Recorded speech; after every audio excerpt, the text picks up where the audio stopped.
Le sous-secrétaire général des Nations Unies et directeur exécutif adjoint du programme des Nations Unies pour l'environnement en visite actuellement dans notre pays réside dans cet hôtel. On l'a rencontré, on s'est entretenu avec lui de la politique environnementale mondiale, des changements climatiques, de l'économie verte, des efforts de notre pays en matière d'environnement et du partenariat technique entre son institution et notre pays. Je vous invite à suivre cet entretien. Bonjour, Monsieur le sous-secrétaire général des Nations Unies. Quelle est aujourd'hui la place de l'environnement dans la politique mondiale et particulièrement africaine? Bonjour. L'environnement occupe une place croissante, peut-être pas suffisante dans les politiques de développement, croissante dans la mesure où il y a une prise de conscience sur des questions environnementales. On sent que le bien-être humain et la qualité de vie peut être affecté par un mauvais environnement. On sent que la pollution urbaine, on sent que les produits chimiques, on sait que la dégradation des terres, on sait que la désertification et les changements climatiques peuvent affecter la qualité de vie. Donc il y a une prise de conscience mondiale. Au niveau du système des Nations Unies, les États membres sont en train de négocier maintenant la mise en place des objectifs du développement durable, ce qui est une avancée fondamentale par rapport aux anciens objectifs globaux. Les objectifs du développement durable visent à assurer une cohésion entre le social, l'économique et l'environnemental. Donc ce sont les trois dimensions du développement durable. Je dirais donc qu'il y a des progrès, il y a une prise de conscience, les populations, les électeurs, les communautés, les organisations non gouvernementales et les gouvernements eux-mêmes reconnaissent que l'environnement occupe maintenant une place plus importante. Mais malheureusement, on constate qu'au niveau institutionnel, il y a encore des faiblesses. Les ministères en charge de l'environnement ne sont généralement pas dotés de ressources suffisantes, aussi bien humaines que financières, ce qui fait que la mise en application des traités internationaux et des conventions internationales sur l'environnement, la mise en application au niveau national souvent fait défaut. Monsieur le sous-secrétaire général, pouvez-vous nous entretenir de la pertinence entre l'enjeu économique et l'enjeu environnemental? On ne peut pas dissocier l'environnemental de l'économique et du social. Les objectifs du développement durable sont précisément là pour montrer l'imbrication entre l'environnemental, l'économique et le social. Je vous donne quelques petits exemples. Ici en Mauritanie, les années de sécheresse, quand il y a une sécheresse sévère, l'économie baisse parce que la production n'est pas suffisante. Donc il y a une corrélation directe entre l'environnement et l'économie. Les changements climatiques dont on parle vont affecter l'économie, selon les plus grands économistes du monde, de manière substantielle, parce que les systèmes de production primaire sont affectés. Quand l'agriculture ne suit pas, quand les animaux meurent dus à la sécheresse, quand les populations n'arrivent plus à s'approvisionner en eau, eh bien l'économie baisse, parce que l'économie est fortement basée sur la production primaire.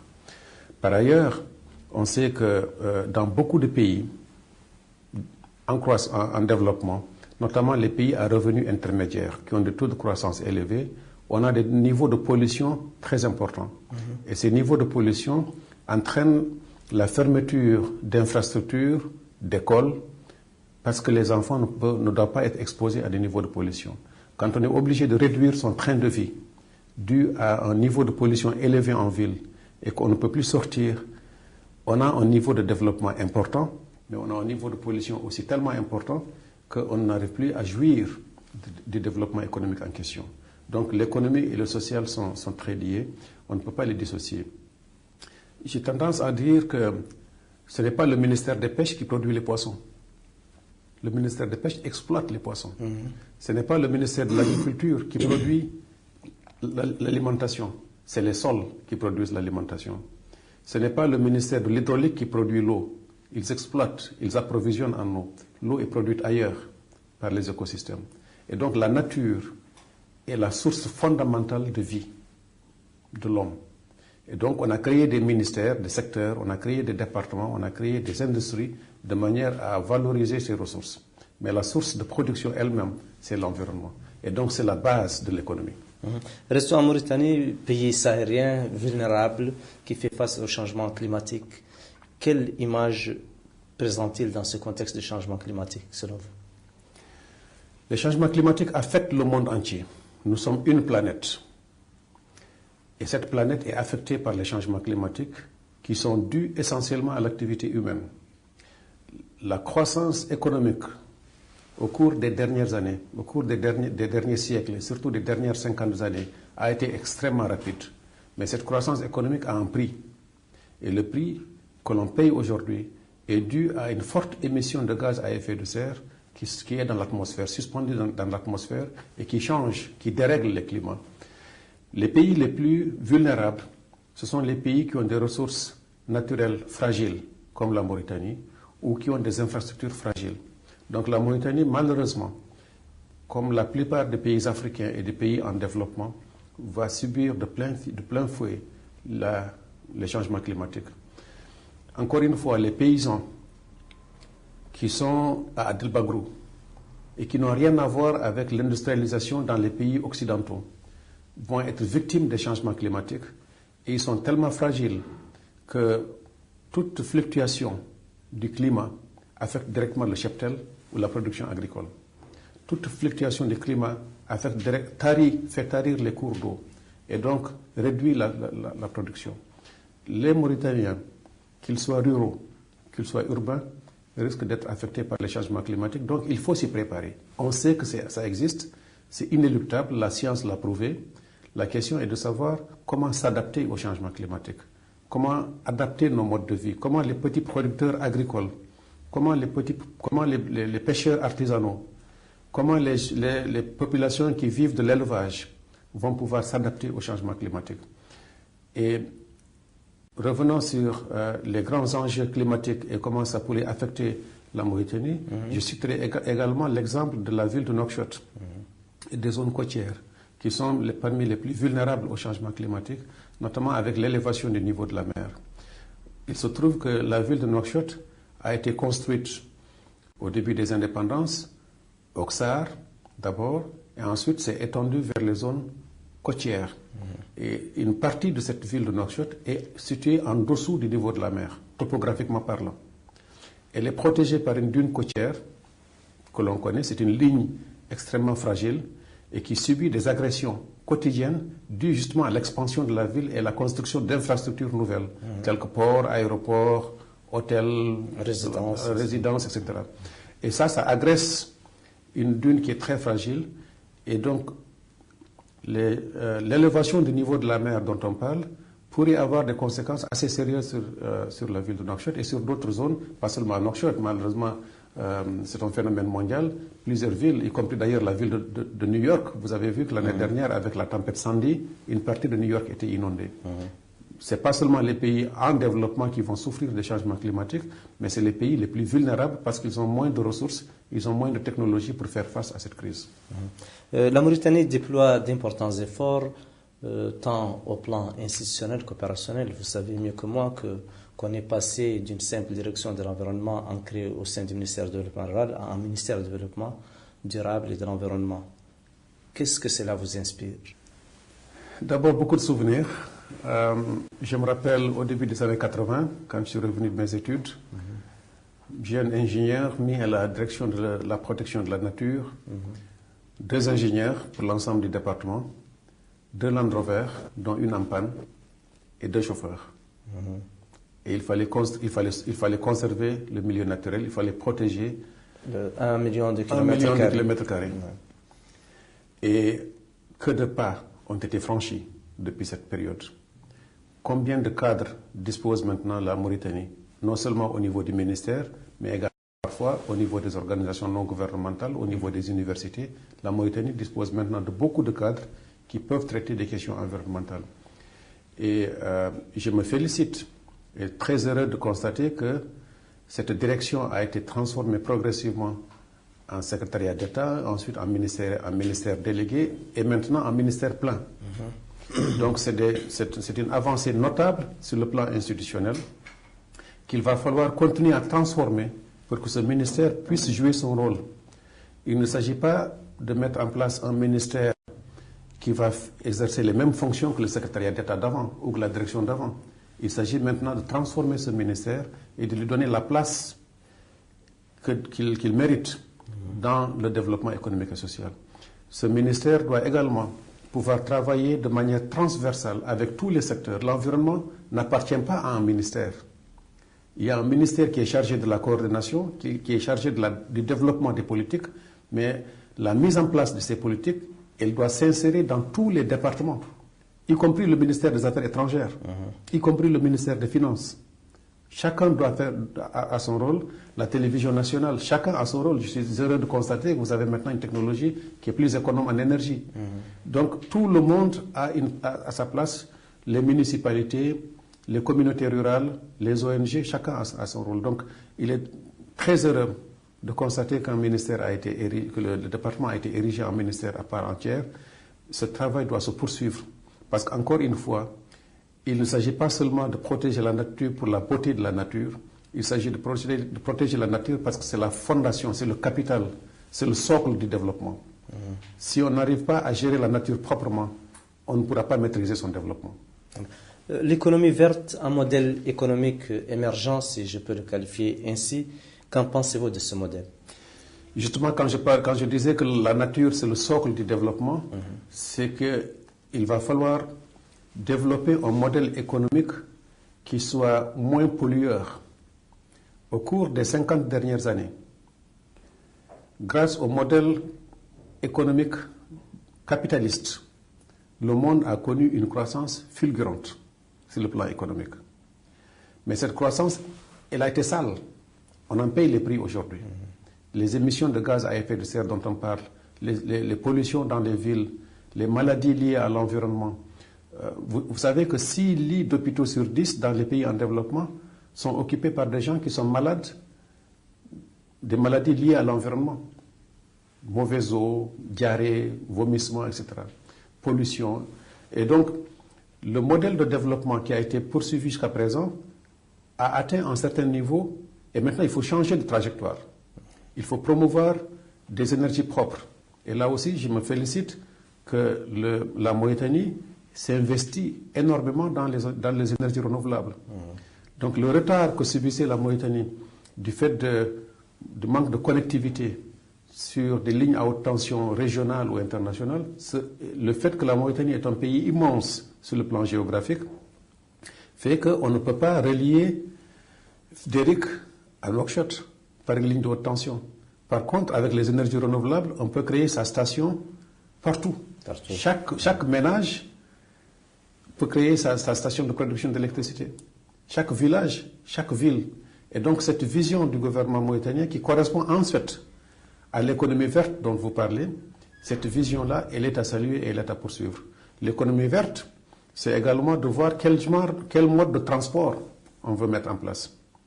Malgré le développement fulgurant du nombre de routes, aussi bien à Nouakchott qu'ailleurs, on sent des embouteillages parce qu'il y a plus de voitures particulières.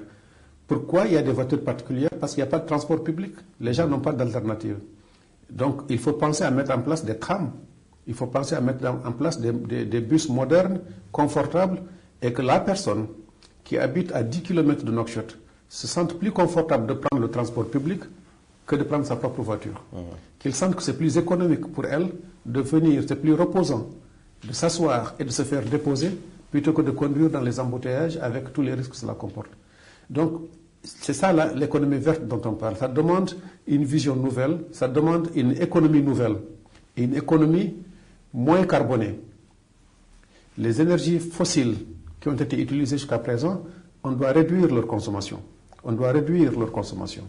C'est peut-être quelque chose qu'il faut revoir pour un pays qui a pour ambition de produire davantage de pétrole. Mais la question est de savoir de quelle économie on a besoin pour le futur. Monsieur le sous-secrétaire général, si vous étiez appelé aujourd'hui à faire des recommandations dans le volet environnemental, quelles seraient les principales? J'ai parlé de l'institutionnel. D'abord qu'il faut consolider les acquis institutionnels, notamment au niveau de la structuration du gouvernement. J'ai parlé de l'intégration de l'environnement dans les secteurs, dans les ministères sectoriels. Chaque ministère doit avoir sa composante environnementale. J'ai parlé des municipalités qui doivent intégrer leur question environnementale. Prenons l'exemple encore une fois de la ville de Nouakchott ou de Nouadhibou ou de n'importe quelle autre ville. La gestion des eaux usées. Aujourd'hui, on ne gère pas les eaux usées. On les produit, on ne les gère pas. La ville de Nouakchott, grâce au projet Aftouti Saheli, connaît 3 fois plus d'eau douce que ne pouvait le permettre la station d'Idini. Mais cette eau douce qui rentre par l'Aftouti Saheli, elle ne sort pas. Quand on fait, le cycle de l'eau doit être complet. Et donc on a fait rentrer davantage d'eau, mais on n'a pas pensé à la faire sortir. La faire sortir, ça veut dire les eaux usées. Or, les eaux usées dans un pays saharien, c'est des ressources rares. Je disais que c'est de l'or, quelqu'un a dit que c'est de l'argent. C'est des ressources. Et donc ces ressources peuvent permettre, quand elles sont traitées, ces eaux usées, elles peuvent être réutilisées pour l'irrigation, pour les plantes fourragères, pour les jardins, pour les endroits publics. On peut reverdir toutes les villes avec les eaux usées. Et c'est déjà maîtrisé. Ce n'est pas seulement les pays développés qui le font, les pays en développement le font. Donc ça, c'est aussi un point important. Et troisième et dernier point, c'est de dire, pensons à valoriser le Sahara. Le désert a de la valeur. Avec les énergies renouvelables, vous savez, quand vous avez un vent de sable, aussi ennuyeux que cela est, le vent de sable, c'est de l'énergie. Le vent, c'est de l'énergie. Le soleil qui se lève très tôt, on a 12 heures d'ensoleillement en moyenne dans le Sahara, c'est de l'énergie. Donc, pensons à transformer nos défis en opportunités. Tout ce qui était défi pour nous peut être transformé en opportunité. Je vois, monsieur, que vous avez un téléphone cellulaire. Ben vous avez 3 compagnies cellulaires ici en Mauritanie. Pourquoi? Parce qu'il n'y avait pas de téléphone filaire.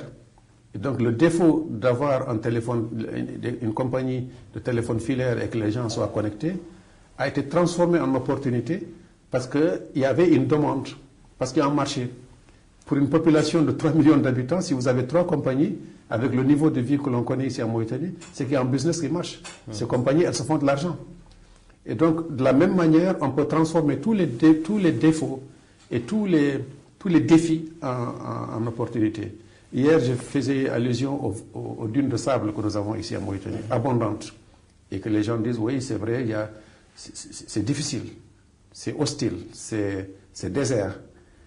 Mais vous savez qu'il y a des pays qui n'ont même pas les dunes de sable, qui cherchent le sable, qui vont venir pour acheter votre sable, les dunes de sable de Mauritanie. Donc, tout défi peut être transformé en opportunité. Le soleil dont on dispose, c'est une opportunité. Les paysages mauritaniens, l'espace dont vous parlez, le million de kilomètres carrés dont on parle, c'est des paysages magnifiques. Le potentiel touristique de la Mauritanie est inexploré.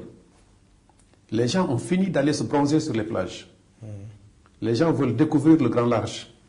Oui, on connaît en ce moment une situation circonstancielle qui fait que le tourisme connaît une chute, mais le potentiel, il est énorme et il faut se préparer à la reprise.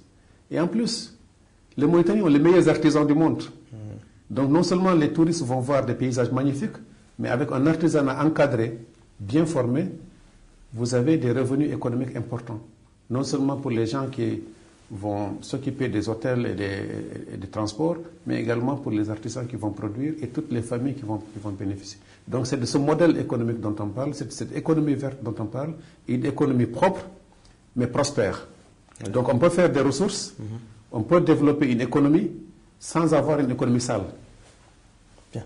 Une dernière question, Monsieur le sous-secrétaire général. Quel est l'état actuel du partenariat technique entre votre institution, le programme des Nations Unies pour l'environnement, et votre pays, la Mauritanie, et quelles sont ses perspectives d'avenir? Si vous voyez que j'ai choisi la Mauritanie comme première étape dans mes nouvelles fonctions pour une visite de travail, c'est que le partenariat est très bon. Le partenariat avec le gouvernement mauritanien, le ministère de l'Environnement, mais également le ministère des Finances, le ministère des Affaires économiques et du Développement, le ministère des Affaires étrangères, un certain nombre de départements, ce partenariat est très bon. Mais il faut le renforcer. Il a été sectoriel pour l'instant, dans la mesure où c'était davantage au niveau de la mise en œuvre des conventions internationales, l'appui à la Mauritanie pour qu'elle puisse se mettre aux normes internationales. Le travail normatif est important. Il faut mettre en place davantage de textes juridiques pour que le ministère puisse les faire appliquer. Mais maintenant, il faut passer à une phase supérieure. Et nous avons, au cours de nos entretiens ici, identifié plusieurs perspectives avec le gouvernement mauritanien que nous avons consignées dans un aide-mémoire et que nous allons suivre. Et justement, vous avez parlé de l'économie verte. C'est un des domaines qui est intéressant à poursuivre. Un autre domaine qui est intéressant à poursuivre, c'est de voir comment cette politique que la Mauritanie a sur les énergies renouvelables peut être davantage connue. La Mauritanie fait des choses énormes, mais elle ne communique pas. La communication ne suit pas. Et nous avons été, la délégation qui m'accompagnait, moi, nous avons été très heureux d'écouter le Premier ministre, d'écouter les ministres, nous parler de cette politique énergétique propre. Et quand j'ai entendu hier de la bouche d'une autorité que l'ambition pour la Mauritanie, c'est d'avoir jusqu'à 50% de sa production énergétique à partir des énergies renouvelables, j'ai dit bravo. Parce que ce sera probablement une première mondiale. Voilà. Merci, monsieur le secrétaire général des Nations Unies. Merci beaucoup.